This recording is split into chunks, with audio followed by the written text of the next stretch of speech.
भाई आप सांस लें और पुरसुकून हो जाए। कैसा सुकून मुराद, कैसा सुकून? लेकिन ओजान, अगर तुमसे कोई हादसा हो गया तो मामला और बिगड़ जाएगा। ये मामला खत्म नहीं हुआ, ये जान लो। रुकिए, बस कर दे आप लोग, बस कर दे प्लीज। उजान साहब, आखिरी बार कह रहा हूँ, अगर आज आपने ये जगह फौरन खाली ना की तो पुलिस जबरदस्ती आपको यहाँ से निकाल देगी। इसलिए कोई ऐसी गलत हरकत मत कीजिएगा। कमाल, अगर किसी किस्म का कोई मसला हो तो फौरन पुलिस को बुला लेना। आप फिक्र ना करें, बिल्कुल। सुन लिया ना, तुम तीनों को आधे घंटे का वक्त देता हूँ।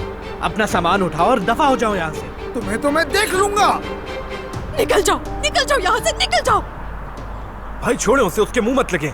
खास तौर पर इसके तो मुंह लगने की जरूरत नहीं है। आप खुद को क्यों परेशान कर रहे हैं? हम इससे भी अच्छा बना लेंगे। तुम ये क्या कह रहे हो मुराद? मेरा खून, मेरा पसीना, मेरी जान, सब कुछ तो ये जगह थी। तो बेकार से कागज साइन करवा कर छीन ली मुझसे उन लोगों ने। ओजान, ऐसा मत कहो प्लीज। हाँ?